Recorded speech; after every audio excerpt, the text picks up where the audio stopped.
my lord. So as you can see over there, and if you just scroll a little bit further down on the plans over there, we've got some pretty nasty traps set in to destroy anybody who might happen to come in through the dungeon. Of course, if you go back a little bit, you'll see right up here at the top, as they walk in, there's that nasty little flame trap. Now don't you worry, it's certified for operation for up to 1,000 years or before your resident lich dies. Well, that's a little joke. Liches don't die. Well, not easily anyway. Alright, so if you're happy with those plans, we can just approve the construction of these traps and we'll just move right along. Thank you very much. Well, hello and welcome to this episode of How to Be a Great GM. We are, of course, looking at traps and how to use them in your game and how to make the most out of them. Now, this is a potential series of videos where we look at different types of things around traps, but primarily this one is looking at the overview of traps and why you should use them. Now, I should point out that a trap is quite different from a riddle or a puzzle. Often traps will have riddles and puzzles within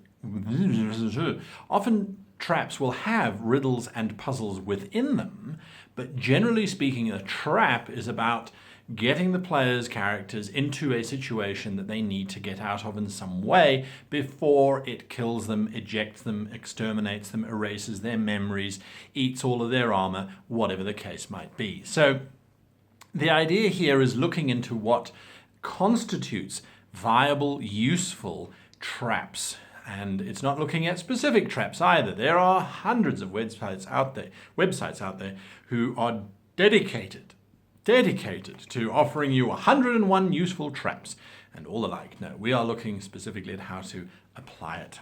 So, what is the difference between a good trap and a bad trap? Well, a bad trap, you might say, is something that they can spot straight away. Well, is that necessarily a bad trap? As a matter of fact, a bad trap that the players can spot straight away, or the characters can spot anyway, straight away, alerts them to the fact that they are traps. So a bad trap is, well, in my opinion, a good trap.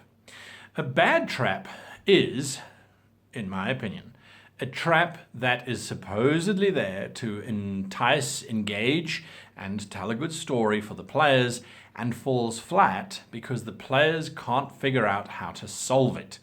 Now, I'm using the name players there quite specifically because ultimately when it comes to traps and things, it's not the characters who are solving it, it is the players who are solving it. And that is, for me anyway, one of the keys when it comes to traps is that a bad trap is something that the player cannot figure out. The player cannot solve unless they're just rolling a whole bunch of dice. And yes, dice are important, and the skill sleight of hand or pick locks or disable device or reroute power through the trap thing, all those skills are important, but a good trap will require the player to find a solution and then to apply the appropriate skills and dice rolls and things to enact that solution. Not they will simply roll dice to find a solution, because otherwise you might as well just say, oh, just roll a couple dice quickly. All right, you walk through the trap, that's fine. What was the trap? Oh, it doesn't matter, you figured it out. That's what we're trying to avoid. So a bad trap is one that doesn't engage the players or that the players themselves can't figure out. So with that definition, then let's look at what is a good trap. Well, obviously a good trap is something that the players can solve, but it goes much more than that. A good trap is about engaging the players in a form of tension. Now, tension, of course, is created by if you don't get out of this room, the ceiling is going to collapse down on top of you and the world is going to come to an end.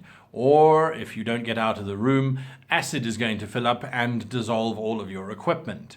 Alternatively, if you don't figure out this trap, the person that you're trying to save will become sacrificed. So traps provide tension. They're a great way of, we would call it sand trapping. I mean, we would catch them in a sand trap, as in the term of golf. You simply get stuck there. A bad trap is when the players become stuck there and they can't figure out how to get out. A good trap is that they get stuck there and they're desperate to get out because there is a major amount of tension around them escaping and they can't do it because they can't figure it out, and there's this and there's that and the next thing, until eventually they do, and then they get out just in the nick of time. So that's what a good trap does, is it creates tension through delay, not through a complete block, because otherwise just put a wall in the middle of the corridor that they can't get through, and you've got the same effect. It is demoralizing and prevents the players from doing anything exciting or engaging with the object. So that's the other thing, is that traps need to be engaging. They need to require the players to do things and to think outside of their usual combat space. So oftentimes people who are playing the more melee combat characters, the combat characters in general, the characters want to just hit stuff, they want to destroy stuff. Traps are an opportunity for them to use other skills that they don't normally use. Now, how you do that is up to the system that you're using and your personal style. I like to encourage everyone to think outside of their space. If it's not going to work by hitting it, what other things can you do to change it? Because now I also design my traps around the party. So the same dungeon might have a space that's marked trap, but the trap would be different for different parties that move through that dungeon. It's simply because it's there to make it fun and to let the character go, well, I never use this. This is a racial power that allows me to do X. I never use it. Let me try and see if that'll make a difference to the wall of jelly that's slowly filling up the room, or pick a thing. So it's about encouraging your players to think outside of their normal combat space, and then it's about encouraging the players to think about combinations of things.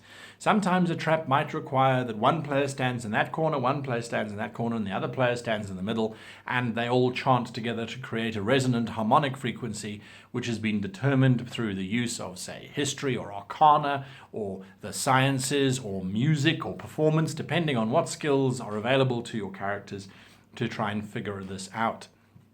And now, that leads me to the next point, is that good traps, bad traps, use them both because they create tension and things. Don't use traps that stop the story from moving forward. So you need to make sure that every single time you introduce a trap, every single time you give the players that challenge, that there is a solution to it. Now, here's the trick. The solution that the characters' players come up with might not be the correct solution. You might have indicated that the stones need to be placed in a hexagonal shape because it's a six-sided thing, and that's the whole thing. But the players have interpreted the signs that the stones must be stacked as a hexagonal shape, because although there's a hexagon in front of them that's got slots for the stones, they think it's a representation of how the stones should be laid out on the floor. If the trap has been going on for several minutes, say 10, 15 minutes, it is entirely appropriate for you to say that the trap now is triggered and works, or it's defeated and the door opens, or the crystal stops growing, or however you like it. It is entirely possible to do that. Don't become fixated on the solution to the trap as the only solution. Look at what the players come up with, and then assess, could this make sense? Would this make sense? Do they firmly believe that this will make sense? Has this trap been delaying them long enough? Are they enjoying themselves? If the answer to that is any of those is yes, then you can carry on and say, no, that doesn't work. But if it is getting to the point now where they've been trying and this is it, this must be the solution, they put it in place and click, it becomes the solution. The reward that the players will feel for having solved this puzzle is far greater than the reward they would feel as if they slogged for the next half hour to eventually find the solution. Reward the players for thinking outside the box, reward the players for coming up with a solution, and move on. The story is not called Dungeons and Traps. It's not called Star Traps.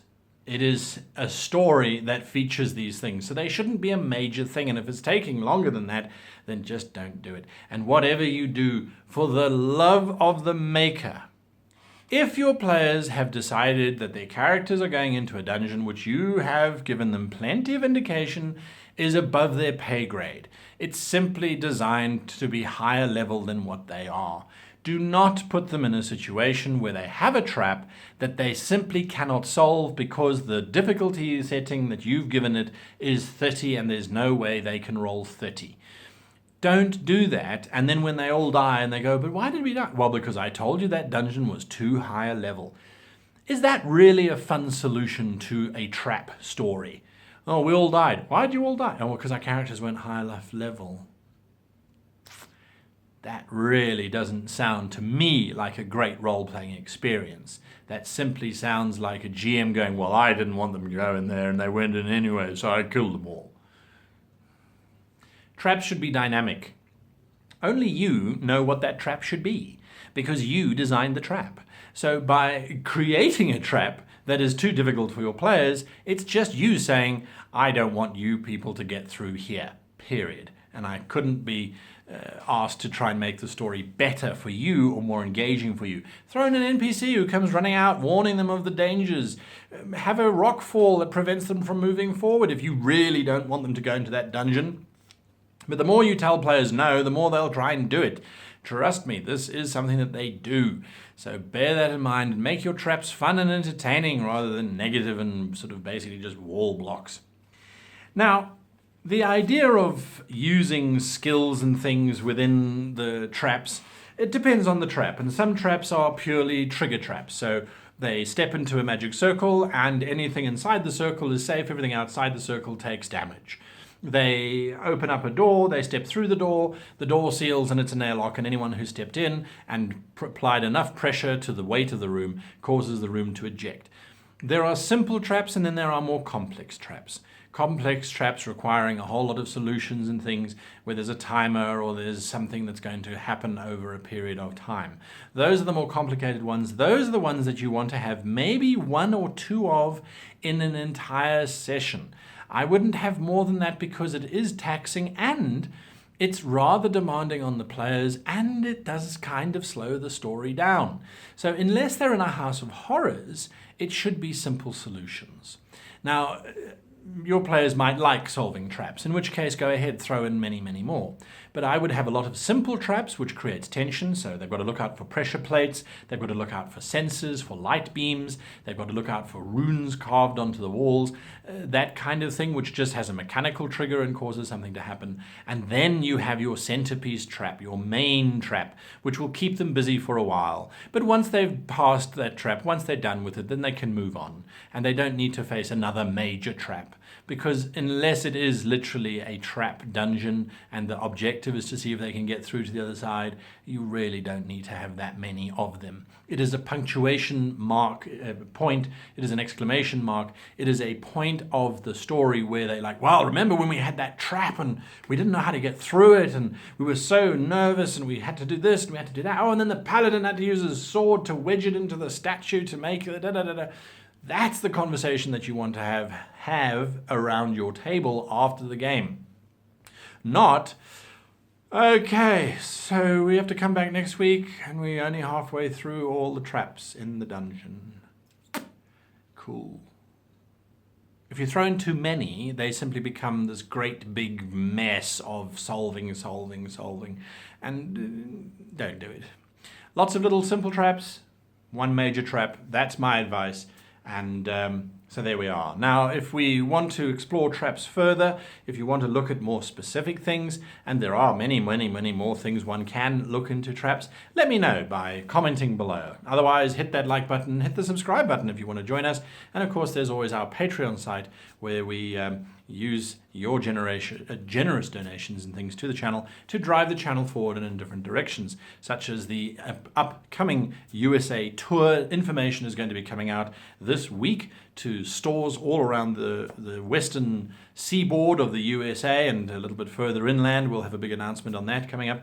But that is where the Patreon funding goes, is to allow literally me to travel around to all over the world and to engage and help and generally just try and get everybody to have a much better role-playing experience than they currently have by offering quirky alternative solutions to making it story-based.